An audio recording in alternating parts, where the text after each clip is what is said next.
오늘 본문에는 17살의 아주 어린 나이에요. 친형제들의 시기와 질투에 의해서 인신매매 당해서 애굽의 노예로 팔려간 요셉의 이야기가 오늘 본문의 주인공의 이야기입니다. 말이 17살이지 그는 마마보이가 아니라 파파보이였어요. 그 아버지의 과보호 안에 자랐던 그가 나이는 17살이 됐음에도 불구하고 정말 홀로 아무것도 할 수 없는 그때 어린 청소년 요셉이 졸지에 노예로 팔려가고 또 그는 감옥에도 갇히고 정말 이루 상상할 수 없는 끔찍한 어려움이 그 앞에 놓여집니다. 요셉은 도대체 어떻게 이걸 이겨낼 수 있었을까? 오늘 함께 읽은 본문 2절에 또 3절에 정확한 답을 우리에게 말씀해 주셔요. 그게 뭐냐면 2절에 보는 것처럼 여호와께서 요셉과 뭐 하심으로? 함께 하심으로. 하나님이 함께 하심으로 그는 그 위기를 아주 멋지게 통과한 줄 믿습니다. 3절에도 보니까 그의 주인이 여호와께서 요셉과 뭐 하심을? 함께 하심을 보았다라고 말씀하세요. 자, 그래서 오늘 말씀의 제목이요. 하나님이 함께 하시는 사람. 하나님이 함께 하시는 사람. 자, 그래서 저는 오늘 하나님이 함께 하시는 사람은 어떤 사람인가? 그런 사람에게 주신 하나님의 그 리워드, 어워드, 상은 뭘까? 자, 첫 번째입니다. 너무나 당연한 얘기 같은데요. 어떤 사람이냐 하면 하나님이 함께 하심을 믿는 사람이에요. 하나님이 지금 나와 함께 하심을 신뢰하는 사람. 그 사람을 통해서 하나님은 어떤 위기도 이겨내게 하십니다. 그래서 히브리서 11장 6절 상반절에 이렇게 말씀했죠. 믿음이 없이는 하나님을 기쁘시게 하지 못하나니 하나님께 나아가는 자는 반드시 하나님이 계신 것, 하나님이 계신 것, 그것을 믿는 사람, 신뢰하는 사람, 그 사람이 바로 하나님이 함께 하시는 사람이에요. 여러분, 사람과의 관계에서도 제일 중요한 게 뭐죠? 신뢰와 믿음이에요. 믿음이 가는 사람과 만나요. 사업을 해도 그렇고요. 신뢰 관계 속에서 모든 일이 이루어져요. 하나님 눈에 보이지 않는다 그래서 하나님이 하신 약속이나 하나님이 하신 일들을 우리가 소홀히 하고 의심하고 때로 하나님의 약속에 대해서 불신하게 되면요. 하나님이 일하시기가 어려워요. 근데 우리는 요셉의 삶을 다 들여다보지는 않았지만요. 성경을 보면 분명히 하나님이 함께 하셨다 그랬어요. 제가 질문합니다. 하나님은 누구와 더 함께 계시고 누구와 덜 계신 게 아니라 하나님은 편재에 계셔요. 모든 사람과 함께 계셔요, 지금도. 근데 어떤 사람은 왜 하나님이 함께 하심이 뚜렷하고 어떤 사람은 하나님이 함께 계시지 않는 것처럼 보여질까? 하나님은 의인에게도 악인에게도 햇빛을 주시고 비를 주시고 일반 은총을 허락해 주셔요. 하나님을 가까이 하는 사람, 하나님을 신뢰하고 하나님을 인정하는 사람, 하나님을 믿는 사람들을 통해서 하나님은 함께 하심을 우리 가운데 나타내 주십니다. 하나님 지금 살아계셔요. 하나님이 계신 것과 두 눈 시퍼렇게 뜨고 살아계신 것을 믿는 사람은요, 하나님의 함께 하시는 표적이 나타나게 되는 줄 믿습니다. 하나님 지금도 우리와 함께 하세요. 살아계시고 함께 계시고 다 듣고 계시고 다 보고 계세요. 그것을 얼마나 우리가 인정하며 살아가냐가 결국 하나님이 함께 하심에 그 측정치가 되어주고 그 하나님이 함께 하심에 대한 정확한 증거들이 나타나게 됩니다. 성경에 나오는 많은 인물들의 공통점이 있는데요. 그건 뭐냐면 믿음의 사람들이에요. 그들은 어떤 상황 가운데서도 하나님 살아계심을 그들은 믿었어요. 아무리 억울한 상황 가운데 있어도 그들은 이해할 수 없는 그런 위기 속에서도 하나님 살아계심이지, 하나님 나와 함께 하시지, 그걸 늘 인정했던 사람들이 바로 성경에 기록된 위대한 인물들의 공통점입니다.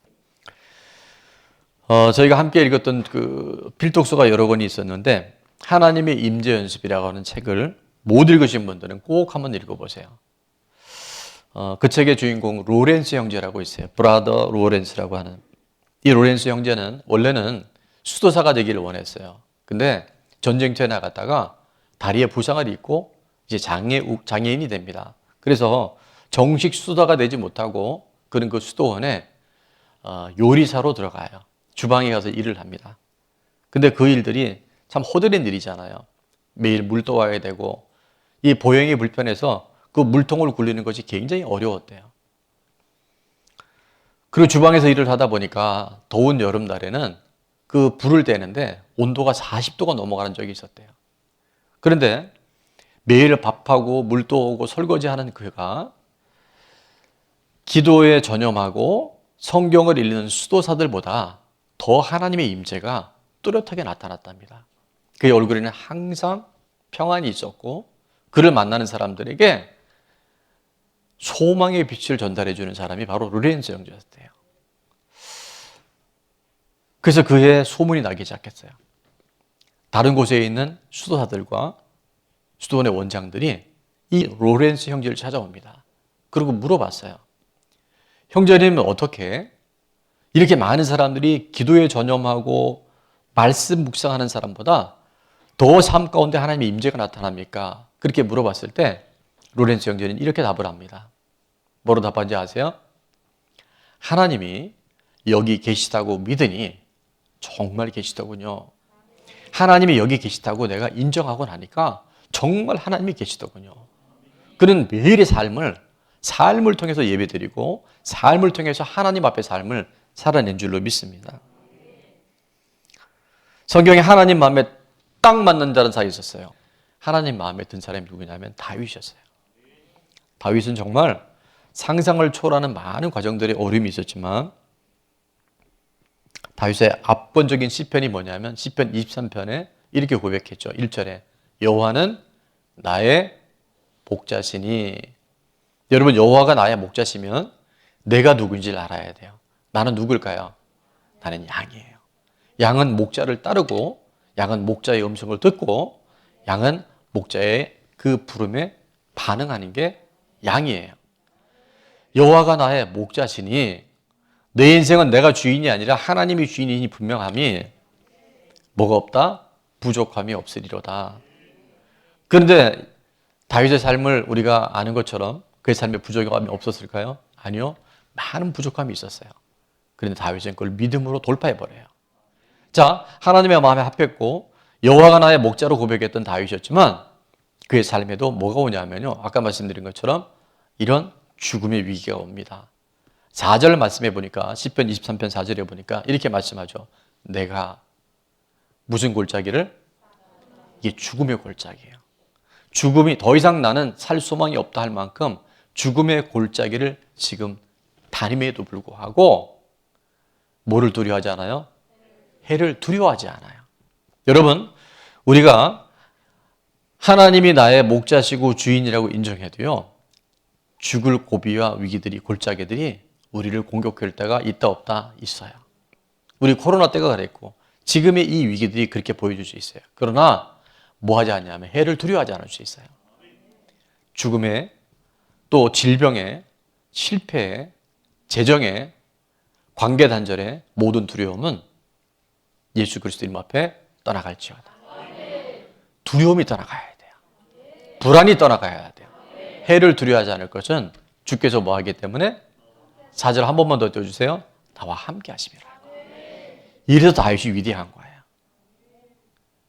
여러분, 사실 이런 위기가 오면 하나님이 안 보인다니까요. 이럴 때는 하나님이 침묵하시는 것 같아요. 이때는 하나님이 내 기도에 전혀 귀 기울이지 않는 것처럼 들려요. 근데 다윗은 보십시오.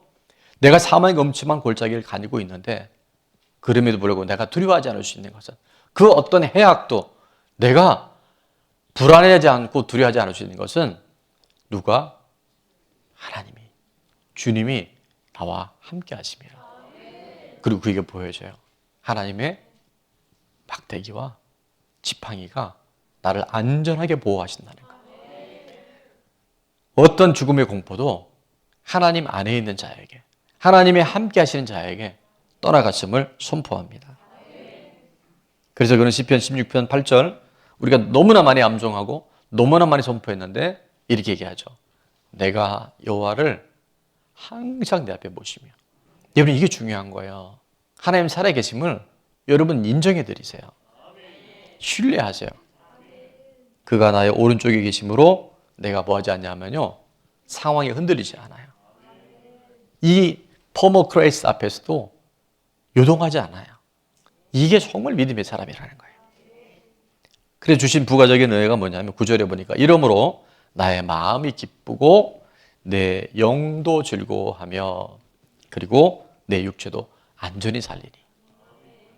코로나의 위기가 와도요, 이걸 다 우리가 뚫고 나갈 수 있다는 거예요.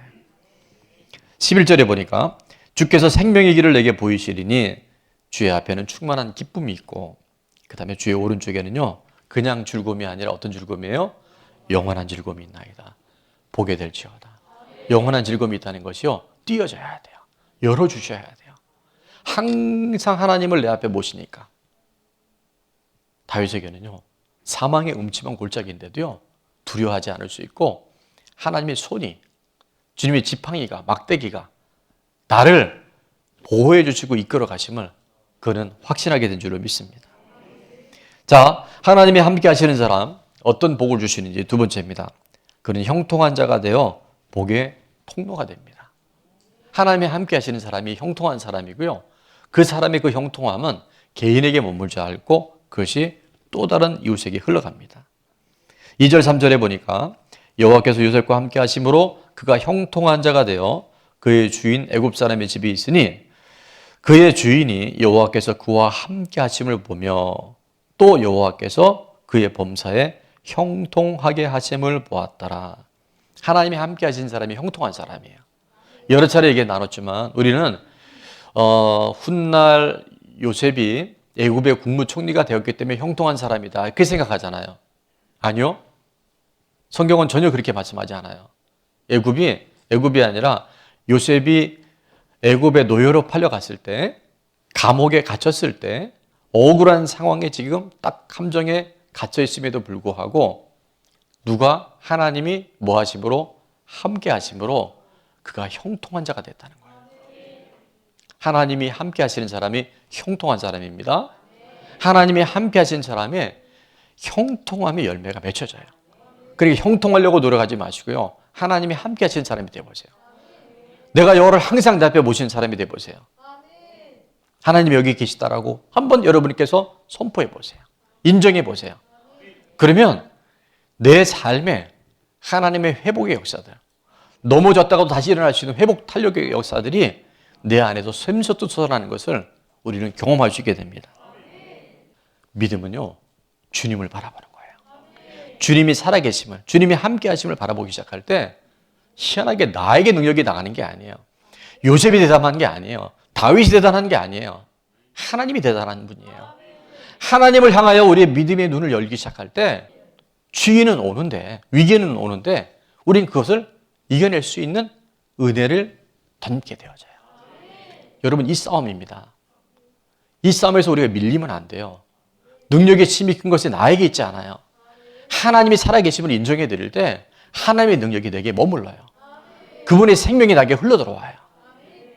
그래서 여러분이 답을 자꾸 세상에 찾지 말고요, 내 방향과 초점이, 내 믿음의 방향이 하나님께 있는지 그걸 보기 시작하면요, 형통한 자가 되어져요. 소통이 되어지고요, 그 사람을 통해서 하나님은 놀라운 시대의 변화를 허락해 주신 줄을 믿습니다. 하나님이 함께하는 사람에게 위기는 기회가 됩니다. 하나님이 함께하는 사람에게 문제는 간증이 됩니다. 우리 다 같이 한번 선포해 볼까요? 시작. 하나님이 함께하는 사람에게 문제는 간증이 됩니다. 저는 이런 요셉과 같은 사람, 다윗과 같은 사람, 우리 좋은 나무교회에 많이 나올 수 있기를 축원합니다. 그 어린 나이에 세상 물정 몰랐던 17살의 청소년 요셉이 그 억울하고 이해할 수 없는 상황 속에서 하나님이 나와 함께 하심을 믿었더니, 인정했더니 하나님이 그 아이를 형통한 자가 되게 하셔서 요셉만 보여주신 것이 아니라 요셉이 가는 곳곳마다 요셉을 통해서 하나님은 보디발의 집에도 복을 주셨고요. 또 그가 감옥에 갇혔을 때 간수장에도 복을 주셨고요. 그곳에 술 맡은 관원장, 떡 빚는 관원장이 왔을 때 하나님 정확한 하나님의 성령님을 통해서 술 맡은 관원장을 복지시켜주는 형통함이 흘러가게 된 줄로 믿습니다. 오늘 5절의 말씀에 보니까 그가 요셉에게 자기의 집과 그의 모든 소유물을 주관하게 한 때부터 여호와께서 누구를 위하여? 잘 들으십시오. 요셉을 위하여. 저와 여러분이 하나님이 함께 하시는 사람이 되면요, 그 사람이 어떤 사람이 형통한 사람이 되어지고 그 형통한 그 사람을 위하여, 여기다 여러분의 이름을 넣으면 좋을 것 같아요. 여호와께서 성현이를 위하여, 영희를 위하여 그 애굽 사람의 집에 복을 내리심으로 여호와의 복이 그의 집과 밭에 있는 모든 소유에 미친지라. 하나님이 함께 하시면 형통한 사람이 되어져서 그 형통의 복이 그냥 흘러 넘치는 거예요. 그리고 몇 년 후에 애굽 왕 바로가 꿈을 꾸는데요, 기이한 꿈을 꿉니다. 7년 동안은 엄청난 소들이 살을 찌는데 또 7년 후에는 소들이 완전히 피골이 삼적해지는 거예요. 꿈을 해몽할 길이 없는데 소문난 요셉이 그 감옥에 갇혀서 그 꿈을 해몽했다는 얘기를 술국 관원장을 통해서 듣게 됩니다. 그리고 그걸 불러서 이게 무슨 꿈이냐고 물어봤을 때 요셉이 정확하게 그 꿈을 해석을 하죠. 7년 동안 풍년이 될 텐데 그 이후에 대흉년이 올 겁니다. 그래서 그 7년 동안의 풍년 동안의 흉년을 대비해서 음식을 저장해야 됩니다. 듣고 보니까 바로가 충격을 받는 거예요. 내가 꾼 꿈인데 그 꿈을 해몽하고 해석하는 요셉에게 전권을 맡겨버려요. 어떻게 됩니까? 정말 그 풍년 뒤에 흉년이 왔을 때 애굽 온 나라에는요, 먹을 것이 풍족했고 주변 국가들은 다 기근이 와서 다 굶어 죽게 됐어요. 요셉의 고향 아버지부터 식구들이 다 굶어 죽을 형편이 돼요. 근데 누구를 통해서? 하나님의 사람, 하나님이 함께 하시는 요셉을 통해서 그의 가족, 70인의 가족이 이제 애굽 땅으로 돌아옴으로 말미암아 구원을 얻게 되고요. 그 대기근에, 대흉년에 주변의 나라들이 굶어 죽지 않고 모두가 다 살아나게 된 줄로 믿습니다. 하나님이 함께 하시는 사람, 그 형통한 사람은요, 바로 또 다른 사람을 살릴 수 있는 하나님의 통로가 되는 줄로 믿습니다. 저희가 이제 그 강화도 외퍼리에 지금 힐링 센터를 저희가 이제 준비하고 있잖아요. 근데 이번에 막상 뚜껑을 열어보니까 변수가 많이 생긴 거예요. 그 자세한 얘기는 제가 다 할 수는 없지만 어쨌든 문제가 생겼고 위기가 왔어요. 그때 가장 먼저 한 게 뭐냐면 그날 큐티 말씀이 뭔지, 그날 하나님의 약속의 말씀이 무엇인지를 제가 묵상을 하는데, 저는 이제 큐티인 묵상을 같이 하는데요, 그날 말씀이 뭐냐면 안심하라, 이렇게 말씀을 해요. 안심하라. 저 옆에 분에게 안심하라 하면서 안심하라, 안심하라. 두 번째 날은 내 믿음대로 될지어다. 우리가 몇 년 전에 교회 표가 있었어요. 그게 뭐냐면 잠언 3장 6절에 범사의 그를 인정하라.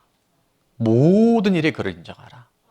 좋은 일뿐만이 아니라 위기가 닥쳤을 때 하나님을 인정해라. 하나님 살아계심을 인정하라.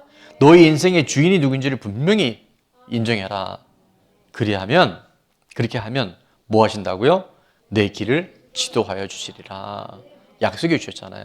하나님 살아계심을 한번 인정해 보세요. 변수는 많이 있어요. 앞으로도 별의별 일들이 다 일어난다니까요.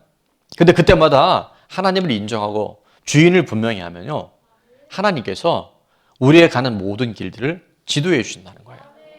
지도해 주신다는 얘기는 굽은 길을, 이제 영어 NIV에 보면 go straight라고 되어 있는데 이렇게 똑바른 길로 이렇게 곧게 해주신다는 거예요. 복잡한 일을요, 단순하게 만들어 주셔요. 하나님을 인정하면요, 꼬였던 일들이 풀어지게 만들어 주셔요. 근데 하나님이 인정하지 않으면 일이 아무 일도 아닌데도요, 마음이 노심초사하게 되고 불안하게 돼요. 그러니까 내가 인정하는지 안 하는지는요, 내 마음의 상태를 보면 알아요. 부활하신 예수님이 평강이 있을지어다 말씀하세요. 여러분, 이 평강이 임한다는 것은 이 땅에서 그 어떤 일이 이루어지기보다 더 중요한 하나님의 응답인 줄로 믿습니다. 그래서 그 길을 지도한다는 건 굽은 길을 곧게 만들어 주시는 거고, 또 하나는 길이요, 울퉁불퉁할 수 있어요. 요철이 많아서 돌도 있고 자갈도 있을 수 있어요. 근데 하나님이 인정하면 하나님은 그 길을 어떻게 해주신다고요? 지도해 주신다는 것은 평탄케 해주신다는 거예요. 아스팔트나 평탄한 작업을 다 고속도로 좀 뚫어주시는 거예요. 가다가 길이 끊겨지면요, 다리가 되어주셔요. 없는 곳에는 길을 만들어주셔요. 그래서 예수님이 이 땅에 오셔서 그랬잖아요. 내가 길이다. 내가 네 인생의 길이다. 내가 천국 가는 길이다. 그 예수님을 인정하고 믿는 사람들에게는요, 희한해요. 저희가 지금 삼성전 올 때까지 모든 건축 전문가들과 금융 컨설턴트들이 뭐라 했냐면 99.9% 불가능하다고 그랬어요. 근데 하나님 길을 여시잖아요.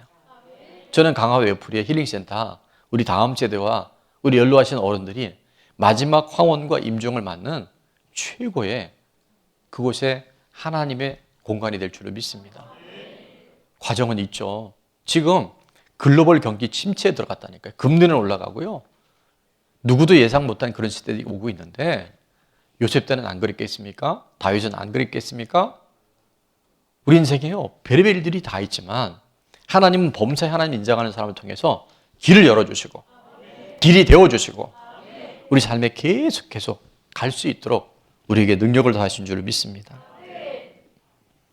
하나님이 함께 하실 때 형통한 사람이 되어주고 하나님이 그 복이 흘러가는 축복의 도구, 복의 통로 반드시 되어줍니다. 그래서 오늘 함께 나눴던 히브리서 11장 6절은 이렇게 말씀하죠. 믿음이 없이는, 저는 이거를 제가 번역하면 이렇게 쓰고 싶어요. 믿음이 있으면, 믿음이 있는 사람은 하나님을 기쁘시게 하나니 하나님께 나간 자는 반드시 그가 계신 것과 또한 그가 자기를 찾는 자들에게 상 주시는 이심을 믿느라. 이 상은요, 나에게 오는 상보다는 또 다른 사람에게 흘러가는 형통의 복인 줄로 믿습니다. 자, 오늘 나눔의 질문인데요. 첫 번째는 하나님이 함께 하셨던 일 가운데 여러분 생애 동안 가장 기억에 남는 건 뭔지 다 있을 거예요. 물에 빠질 뻔했다가 살아났다. 하여튼 하나님이 함께 하셨기 때문에 있었던 일을 한번 여러분이 이번 주에 한번 나눠보시면 좋을 것 같아요. 두 번째는, 자, 함께 다 같이 읽어보겠습니다. 시작. 이번 명절을 통해 내게 주신 복을 누구에게 어떻게 나누겠습니까?